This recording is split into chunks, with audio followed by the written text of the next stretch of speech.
Então, já vou dar start na gravação da web aula ao vivo de hoje, tá? É, Antes da gente iniciar a aula propriamente dita, deixa eu passar os informes sobre o padrão, né, da aula EAD, tá? Aqui do Unidigital. Só um minutinho.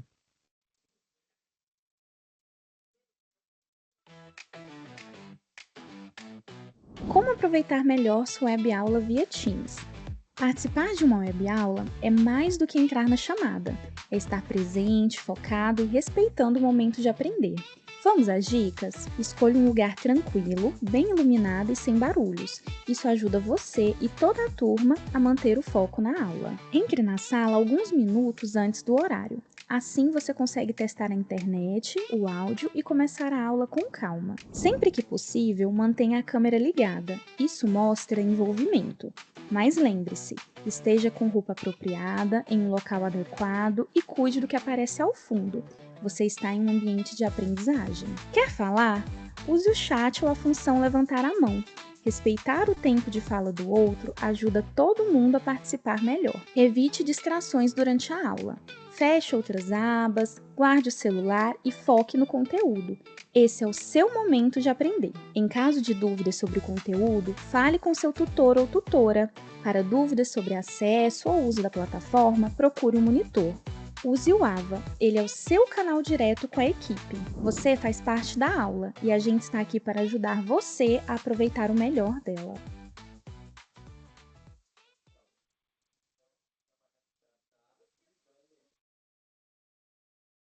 Pessoal,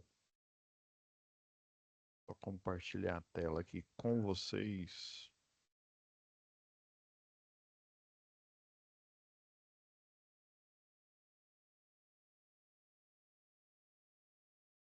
Bom, pessoal, na última aula,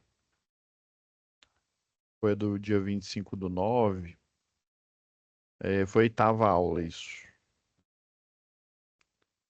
Eu fechei com aquele assunto, lembrando que a gente já comentou, né?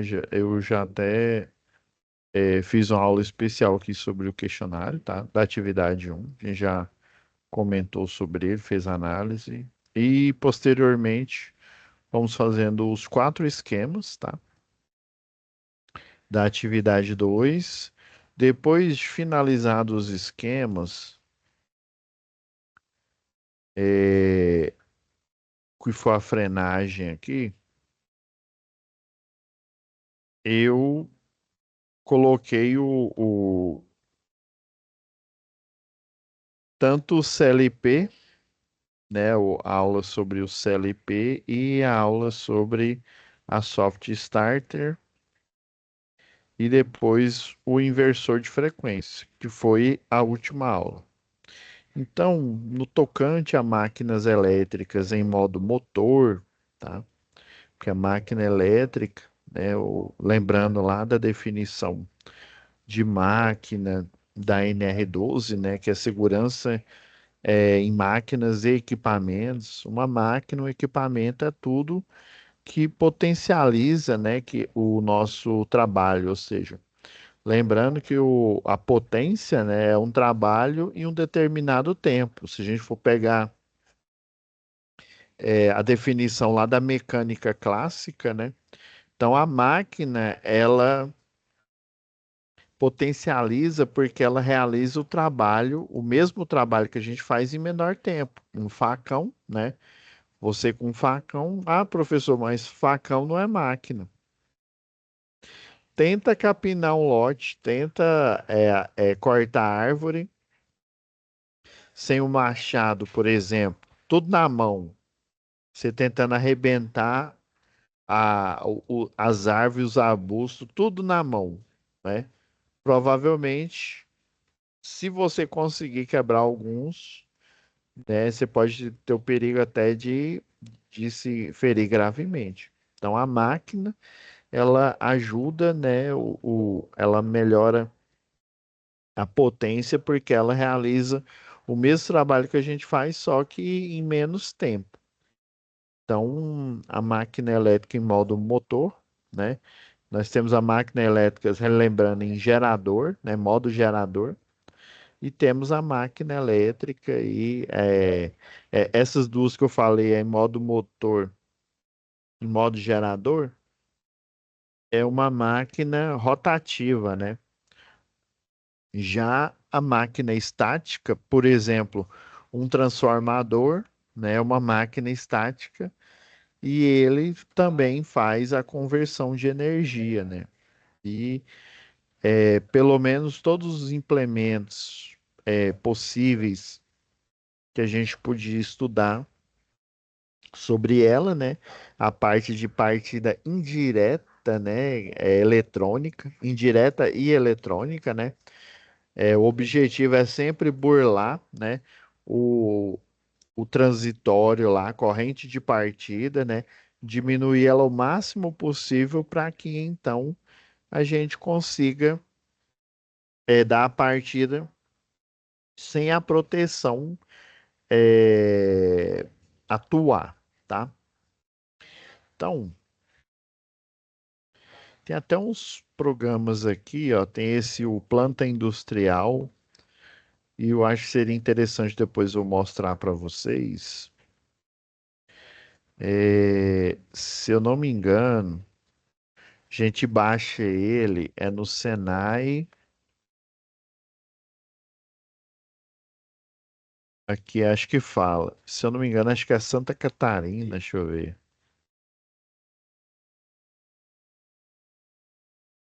Se bem que esse símbolo vermelho e parece o Senai de São Paulo, né? Parece o símbolo lá de São Paulo.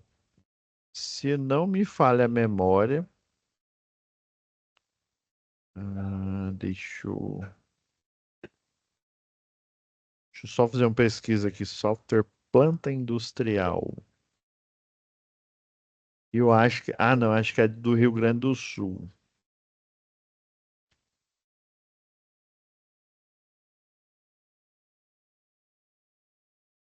RS Plant Software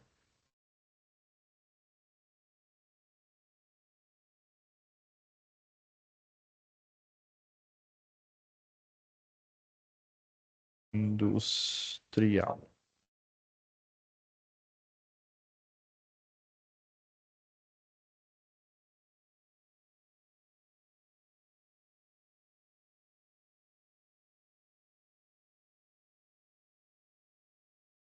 Se não me falha a memória, é essa página mesmo. Deixa eu abrir mais aqui pra gente ver. Ah, tem que liberar aqui. Bom, era para ter aparecido aqui.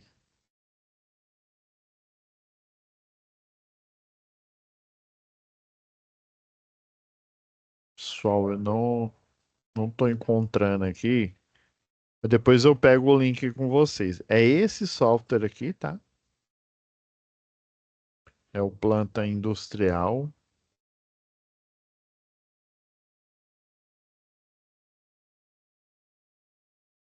Daí, como a gente viu tudo, lembrando que são dois livros, tá? Aqui são. Deixa eu fechar esse daqui, que depois a gente olha. São dois livros. O primeiro, né? Que eu abri o outro duas vezes. O primeiro, a gente falou já praticamente de tudo. Condutores. Hum, isso aqui são elementos de acionamentos, né? Os acionamentos, né? A gente já falou de todos eles aqui. Aterramento, ó, seria interessante. Motor de indução, que é o motor, é chamado de motor universal.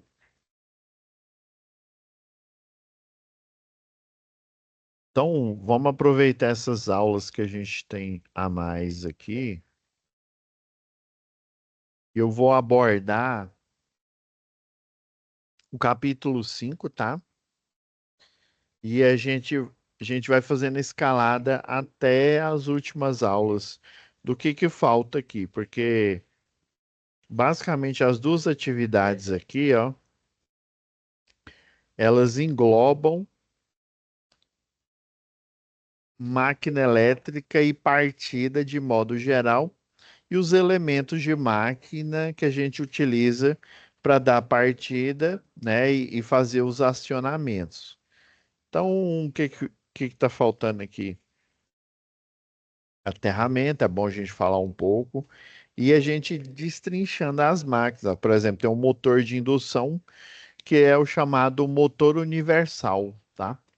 Então vamos lá para a página 115. Aí, porque aí depois a gente vai para o motor de corrente contínua e aproveitando aqui, ó, que são, deixa eu olhar nosso itinerário, né? Então nós estamos na nona aula, ainda vai dar para gente, para cada uma dessas aulas aqui. Inclusive, quando a gente chegar em transformador, eu tenho aqui um conteúdo interessante aqui dos livros que geralmente a gente utiliza lá na engenharia elétrica. Esse daqui, ó, o MAMED, né? A gente utiliza ele. Desculpa, pessoal. Que esse aqui é o manual de equipamentos. E ele fala basicamente de todos os dispositivos de acionamento do sistema elétrico de potência, tá? Nós temos os acionamentos, né, para baixa tensão, né, e para a indústria, botoeira, que é o pulsador, tanto na automação industrial como na automação residencial. Antigamente, quando não tinha a chamada domótica, né, que é a automação, que é o nome específico da automação residencial, o pessoal utilizava a própria automação industrial e fazia adaptações, tá?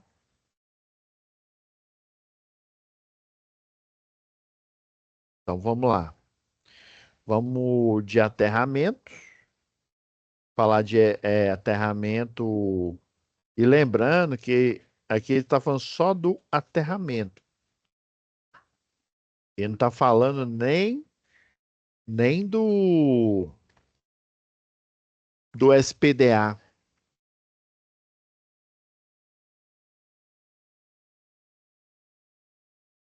Porque aqui, ó, o sistema de aterramento é um sistema de aterramento, é um SPDA, ele faz parte de um sistema maior que é o de supressão contra descargas atmosféricas, que é o chamado SPDA, tá? Vamos lá para ele aqui. Página 115.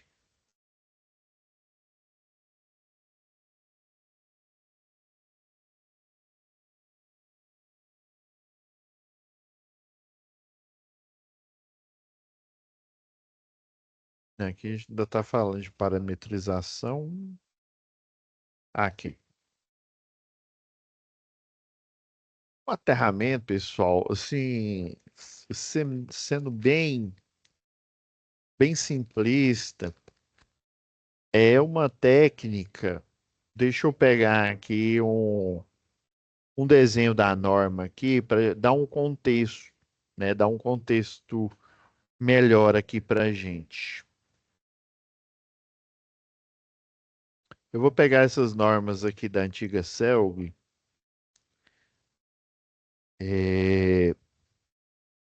Vou pegar essa que fala sobre transformadores.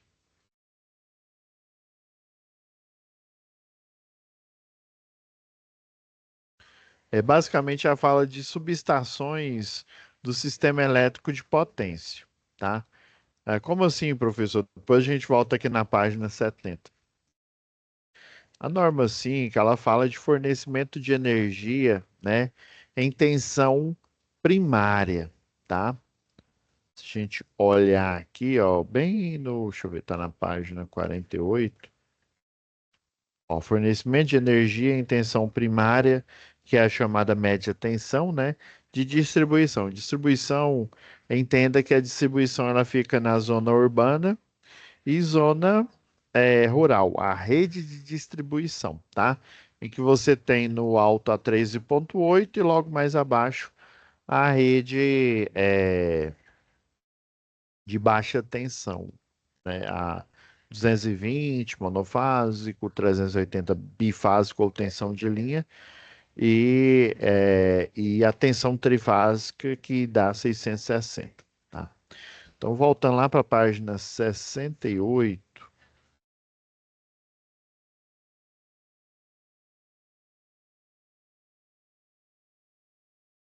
só preciso entender aqui, acho que era na 68 mesmo.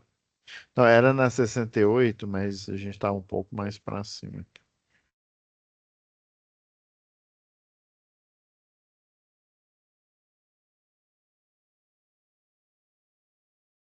Então, esse daqui, quando a gente chegar ali um pouco mais para frente, eu vou falar sobre os tipos de transformador da rede de distribuição. Essa tabela aqui, ó, tem a parte trifásica e tem a parte monofásica. Basicamente, esses aqui são potências de transformadores que podem ser instalados na rede de distribuição. E basicamente, atualmente, o que são instalados são os de a partir de 75 até o de 500. Quando eu falo instalado, não quer dizer que todos esses estão na rede, por exemplo, na rua. Na rua, nós temos só esses dois aqui, o 75 e 102,5, né? Raramente encontra outros. E na indústria, você encontra todos eles aqui, ó, começando pelo de 75, tá? Beleza, e daí, professor? A rede de distribuição, a rede de, as linhas de transmissão, né? Todas têm que ser aterradas. Mas por quê, professor? O aterramento, ele é a base não só para proteção, tá? Agora sim a gente pode ir lá para a página 68,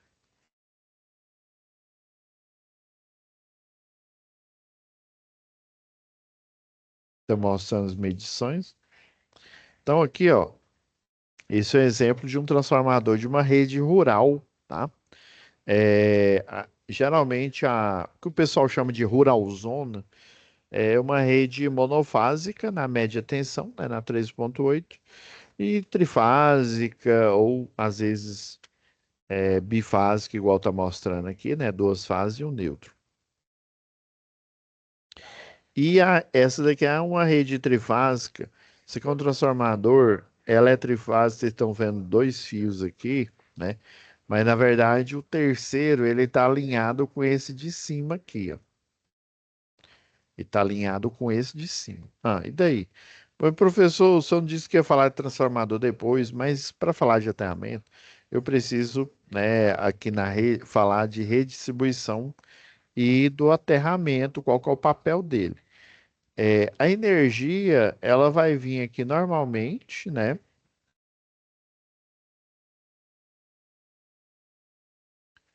pela rede 13,8, vem aqui direto para essa bucha, tá?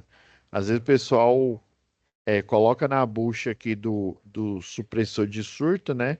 E conecta aqui ou passa aqui direto, tá?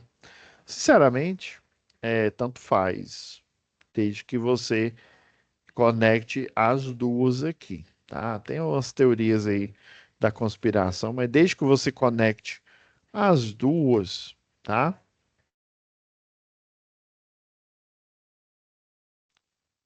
Tá tranquilo. Desde que você conecte aqui. Então aqui é o Borne, uma fase, né? Uma fase tem aproximadamente 7.965 volts, tá? Que essa aqui é a rede média tensão. Já o que que vai acontecer aqui? Vai entrar no transformador, vai converter e aqui atrás você tem um Borne da baixa tensão, tá? Que aí o monofásico aqui, ó, seria 220 volts, tá? Faz essa conversão. Aproveitando esse desenho aqui, ó, vou até diminuir agora um pouco. Aproveitando esse desenho que tem aqui embaixo aqui, ó, isso aqui seria um diagrama funcional, né? Eu poderia considerar ele um diagrama unifilar, tá? Porque só tem uma linha aqui passando. O pessoal chama de diagrama funcional porque ele mostra a proteção, que é a chave fusível com seu elo fusível. Ele mostra o primário do transformador, tá? O primário aqui, né? O 13,8 kV, kilovolt, desculpa. Isso é só volt mesmo, é tensão. E aqui é o secundário, tá? Aqui no primário ele está ligado em estrela, em triângulo, desculpa. Em triângulo, vocês sabem que eu só tenho tensões entre fases, tensão de linha. E no secundário, depois que faz a conversão, né, no 220 barra 380 volts, você está ligado em estrela.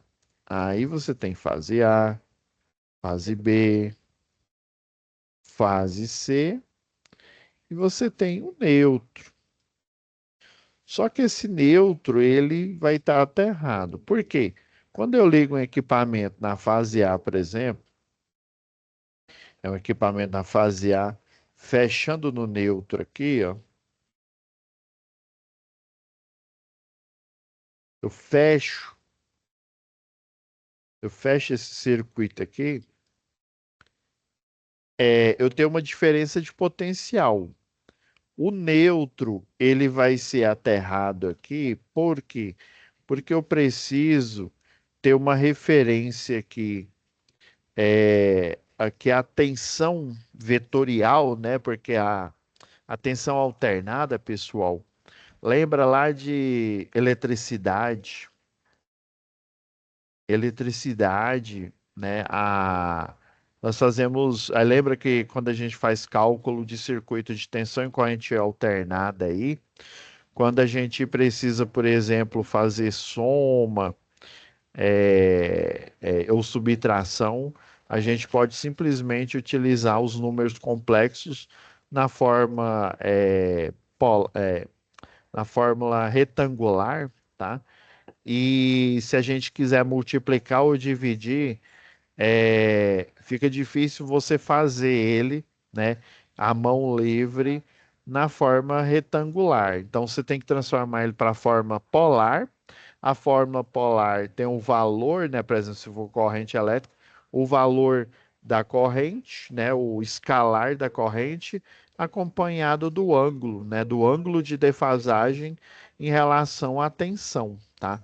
Sempre quando fecha um circuito em tensão alternada aí, né, corrente alternada, você lida com cálculos vetoriais, né, que basicamente a gente utiliza os gráficos polares, né, a representação polar, porque o campo elétrico, ou seja, da bobina lá do gerador na concessionária, ele está entrando em choque com o campo eletromagnético, né, da bobina e lá do estator, e esse choque desse campo elétrico, ou seja, todos os elétrons existentes na bobina do rotor chocando com o campo magnético, ou melhor dizendo, a densidade de campo magnético, as linhas de campo, eles provocam uma energia potencial que é diretamente dependente desse ângulo.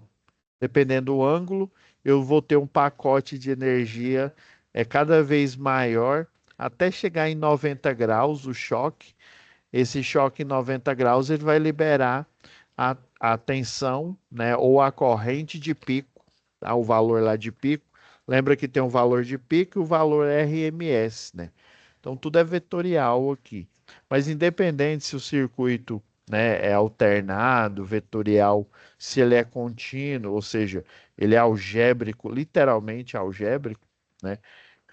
Você precisa de uma referência do potencial zero. Para eu ter um circuito monofásico, eu preciso que o potencial do neutro literalmente seja zero. E o jeito de você fazer isso, às vezes até eliminando potenciais, vamos dizer assim, marginais no barramento de neutro, é você aterrando o neutro, né? Então, até uma brincadeira que o meu professor fazia, ele falava que o neutro é quando, lembra do Superman lá? Quando o Superman ele tá vestido de Clark Kent, né? Ou seja, no disfarce dele, ele é o neutro. Agora, quando ele protege, ele protege a população, ele está vestido de super-homem. Então chamam ele de cordoária de aterramento, tá? Então, você pensando nessa analogia, né? O neutro, no final das contas, ele é aterrado, né? Por isso que eu falei que o neutro é o Clark Kent, que por sua vez é o Superman, que faz a proteção. Então, o aterramento, a primeira função dele, né? Não digo a primeira, mas uma das funções dele é a de equalização do potencial neutro, ou seja, do potencial 0 volts, né? Ou seja, não pode ter nenhum potencial. E você aterrando, né, ligando esse circuito à Terra, você garante que não exista potencial, ou seja, o potencial literalmente seja neutro, ou seja, inexistente, igual a zero, tá? Então, essa é uma das funções do aterramento. A outra função, obviamente, é a de proteção. Como o aterramento, a sua resistência é baixa, né? Dependendo, você vai. Aqui é o sistema de aterramento, ó. Tem a haste aqui, ó, tipo cantoneira. Ela tá numa caixa de passagem aqui, ó, tá vendo? Ele literalmente está saindo aqui, ó. O terra, ó, vou até mudar de cor aqui, ó. O terra literalmente está saindo aqui, ó. Ele vai pelo poste, tá? Vai para a cordoária de terra aqui, ó. Conecta com as hastes tipo cantoneira, ou aquela haste circular de 19 microns, né? Ou seja, a espessura lá do banho de cobre, né? O banho de galvanização. Lembrando que essa haste, ela não é de cobre, ela é acobreada. Quando fala que ela é acobreada, ela tem um banho de galvanização, né, de cobre nessa haste aí que potencializa o seu efeito de supressor, né, de aterramento, de dreno aí para tensões e, consequentemente, correntes, né, corrente de curto-circuito, tá? E esse aterramento, por ele estar em contato aqui com a Terra aqui, né, ele tem, né, uma resistência, né, resistência ou impedância, né, próximo de 0 ohms, tá? Ter uma resistência ou impedância próximo de 0 ohms quer dizer que ele é capaz de desviar toda a energia elétrica, ou seja, todo o fluxo de potência, né, a corrente elétrica, oriunda de curto-circuito, oriunda de sobretensão, que consequentemente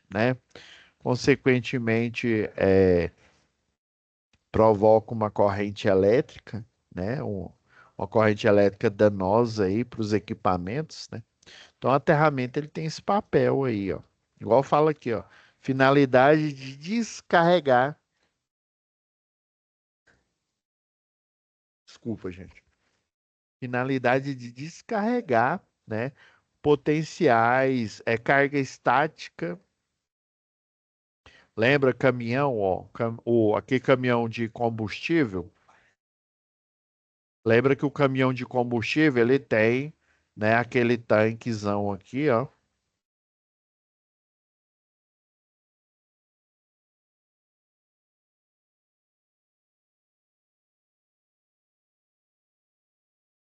E aí, ó, tem uns que até tem uma corrente, né? A corrente fica em contato com o chão aqui, ó.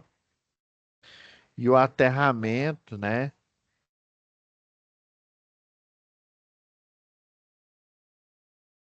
Ele é responsável por pegar essa carga, né?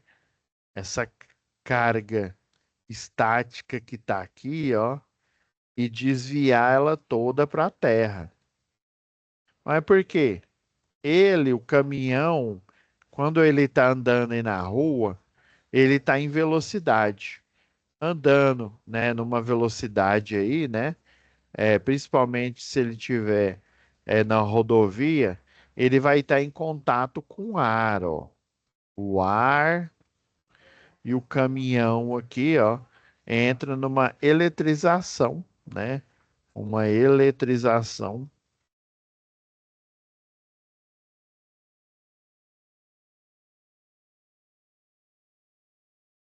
por atrito.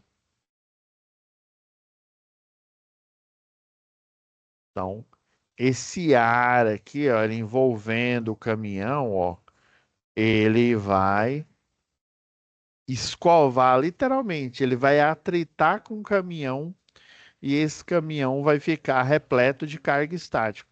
Isso acontece com o automóvel aí, dependendo aí na velocidade que você anda. Às vezes até você não precisa nem estar numa velocidade considerável, mas você, por exemplo, precisa, não você, né, mas o ambiente aí, tem dia que dá muito vento, né, que venta muito, né, esse ar ele atrita com um caminhão, o de combustível, por exemplo, e deixa ele repleto de carga estática.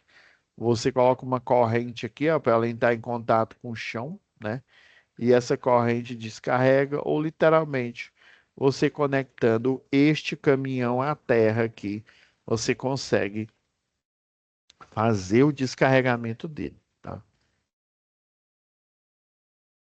Aqui ele está mostrando, né, o eletrodo de terra. Esse eletrodo de terra aqui é, é o famoso, é o que a gente conhecia antigamente aqui.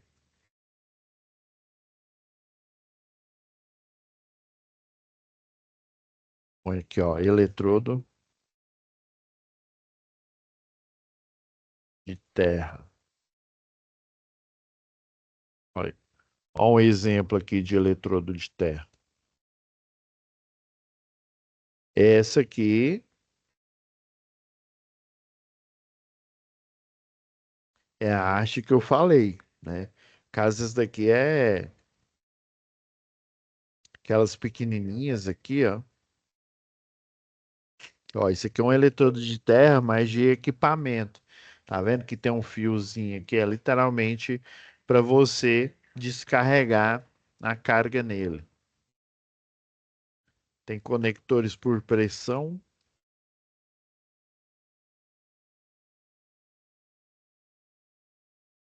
Ó, e tem esse conector aqui, ó. Mas justamente tem essas pontas aqui, ó, para você conectar. Então a malha de terra aqui, ela é fundamental, tá? Para a gente fazer o descarregamento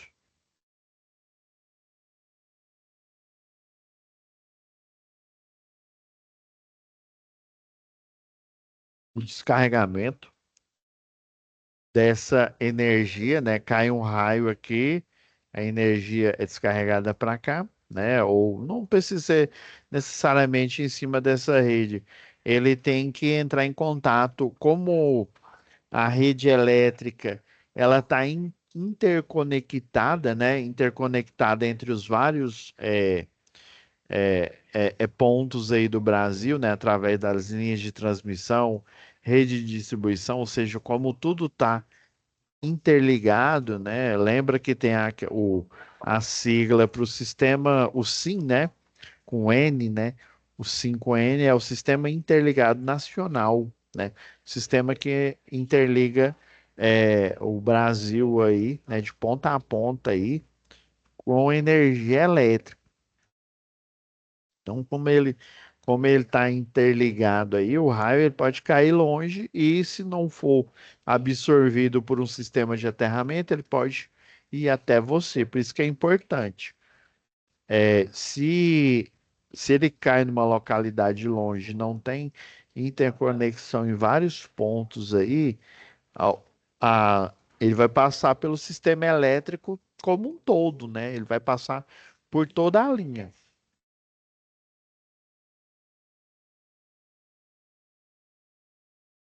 O que mais dá para a gente falar aqui? Aqui, ó, mostra. Vamos pegar de uma subestação aqui, ó. Ó, aqui, ó, uma subestação de energia, né? Pode ser da rua mesmo, um poste aqui, um transformador da rua. Pode ser de uma, né? É uma subestação de uma indústria, por exemplo. Deixa eu pegar aqui um. Ó, isso aqui é subterrâneo, tá vendo? Ó, tem que ter o sistema de aterramento. Isso aqui é um de, geralmente é um de 500 kV, kVA de potência, né? E aí, com esse aqui de 500 kVA de potência, você precisa dessa estrutura, tipo, só os dois postes eles chamam de HT, né?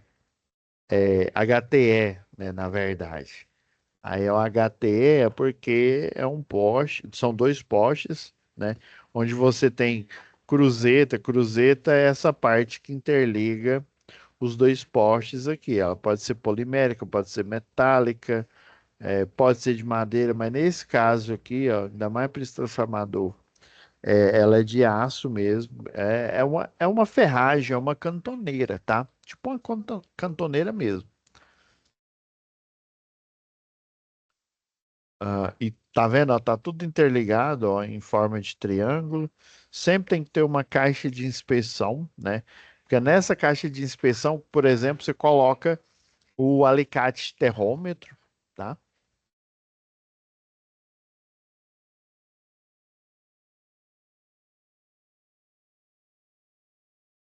Então, exemplo aqui.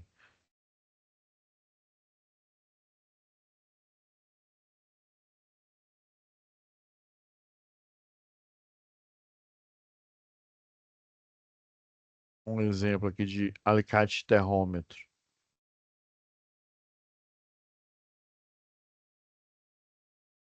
Então, ele faz, olha, auto range. Auto range aqui é porque, ó, você está vendo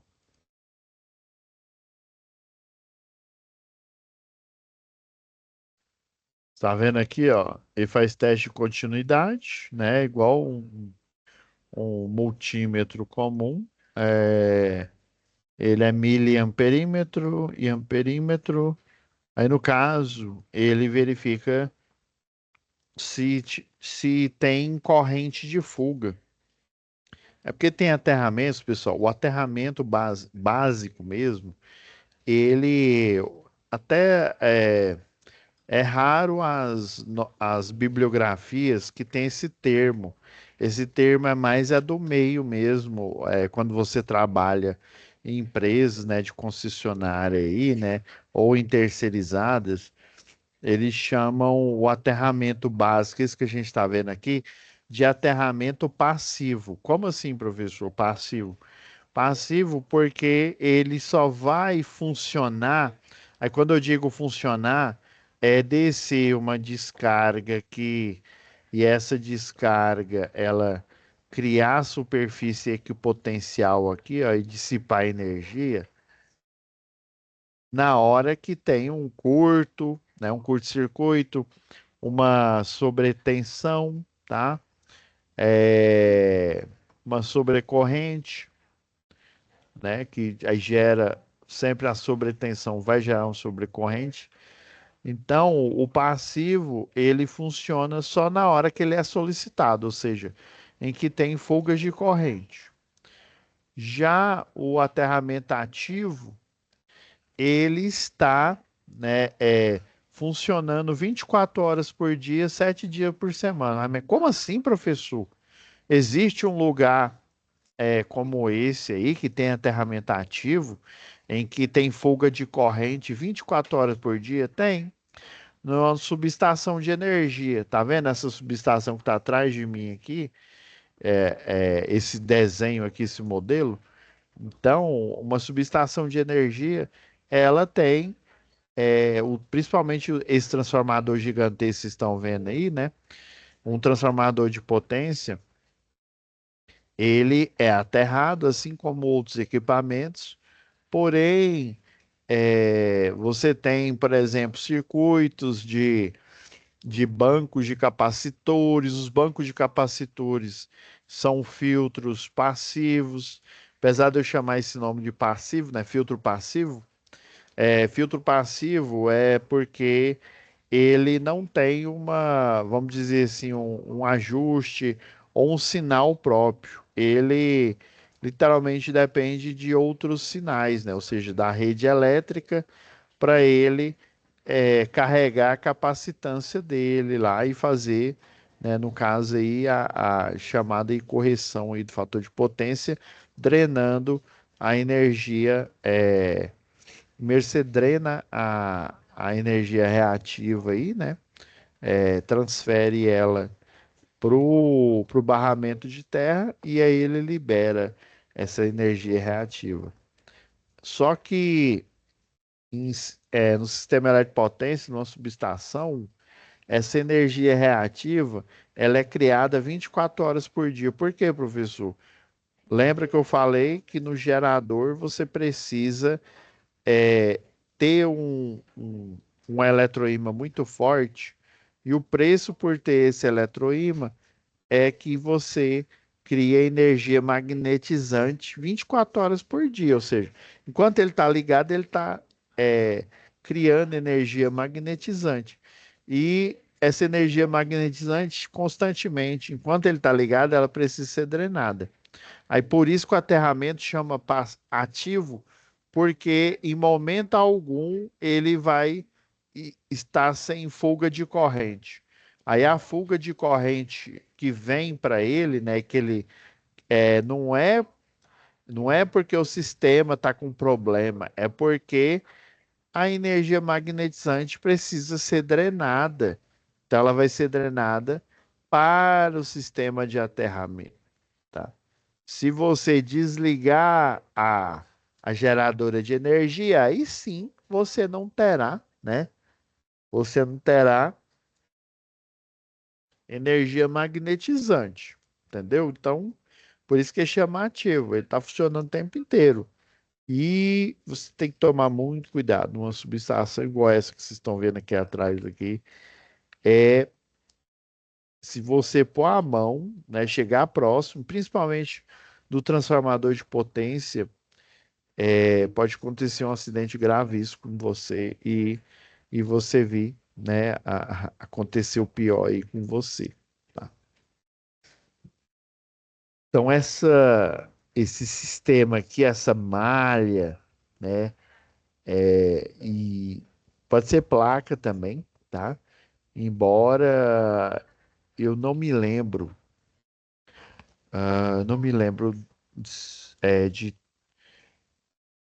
de ver um projeto com essa aplicação aqui com placa. Eu tinha até esquecido. Já malha, né? Na verdade, aqui tá trocado, viu? Aqui é malha, esse é malha e esse é placa de aterramento. Tá trocado, viu? Então, a placa é um eletrodo, ou seja, é como se fosse aquela matriz que a gente faz circuito eletrônico, né? É uma chapa de silício banhada com cobre. Mais ou menos isso, né? Com exceção do silício. Você tem os tipos de aterramento, né? Tem um aterramento TN aqui, ó. Estão vendo que o aterramento tipo TN, ó, ele mostra que ele tem o neutro, né? O neutro ele tá aqui, tá vendo que ele tá independente. Você tem o neutro independente da cordoária de proteção, né? o aterramento. Olha, a imagem a seguir, ó, temos, né, o TN. Até o pessoal chama de S aqui porque é separado, ó, tá? Então eles não estão interligados, tá? Tem o TNC, tá? Que aí você tem o chamado, inclusive na maioria das construções hoje aí, né, das medições, você tem o barramento de potencialização, que na verdade é esse PEN aqui, ó. Isso acha.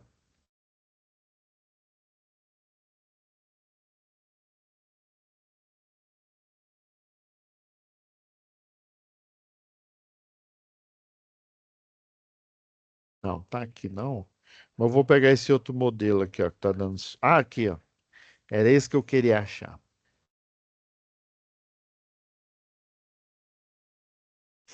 Esse PEN aí, ó, que é o cordoárea de proteção, tá? É interligada com o neutro aí e a aterrada, tá?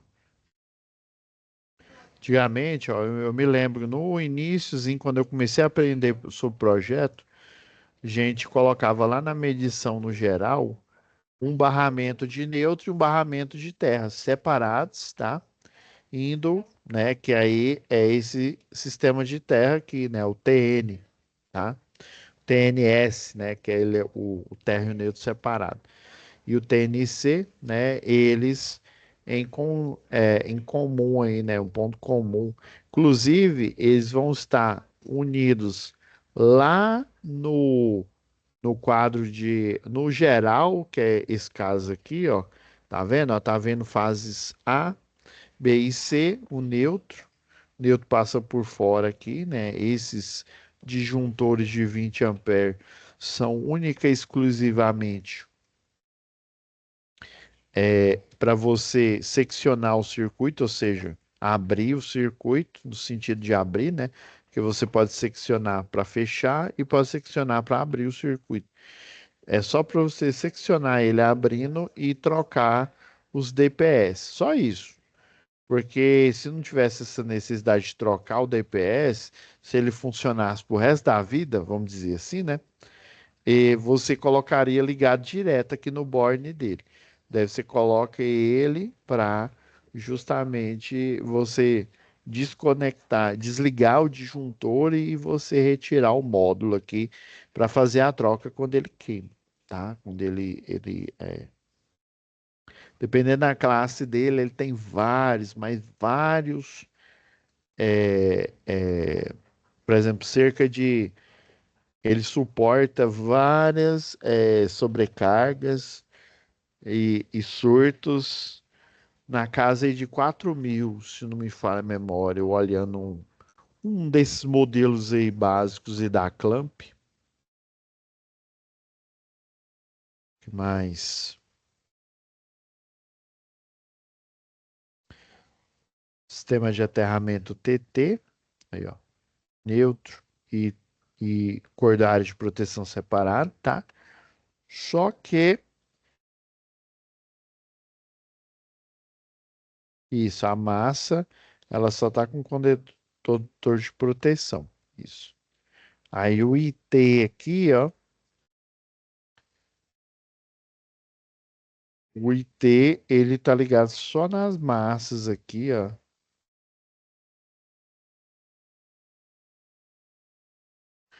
E dependendo aqui, ó, esse neutro aqui, ó, o neutro aterrado, e quando ele vem direto da rede aqui, ó, ele é aterrado já na rede.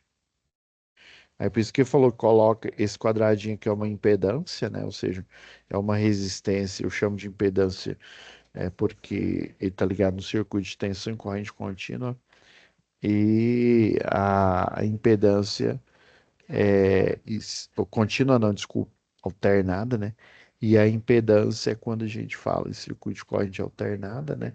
Seja o que a gente chamaria de resistência, né? A gente chama de impedância porque porque tem efeitos na rede indutivos, né, provinda de indutores em transformador, indutor em máquinas elétricas rotativas, né, o motor gerador, por exemplo, tá? E aí essa impedância, inclusive, dependendo, ela pode ser um banco de resistor ali, né? Você pode regular, tá? Ela vem com a década resistiva, ela vem com diais, né?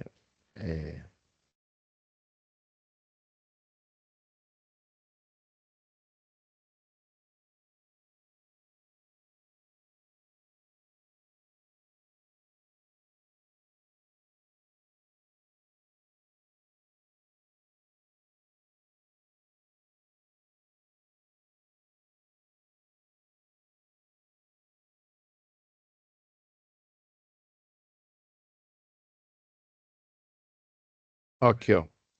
Essa aqui é clássica, eu já vi ela no laboratório aqui, ó. Tá vendo? Essa tem esse dial é essa resistência variável aqui, né? No terminal, aí por isso que ela varia a resistência dela. Você pode literalmente mexer aqui nesse dial aqui e diminuindo ou aumentando o valor da resistência. E é interligado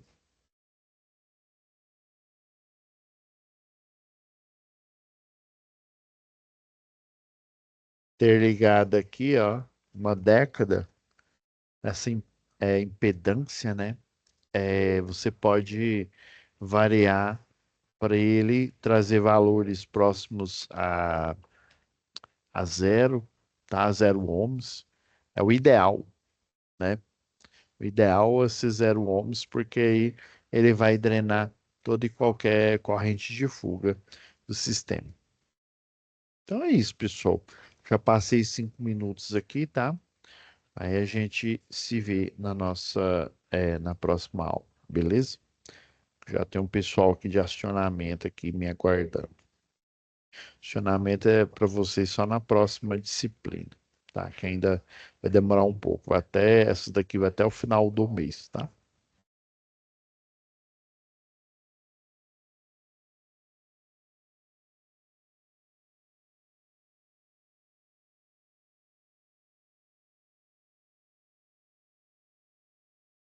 É mais, pessoal. Fiquem com Deus.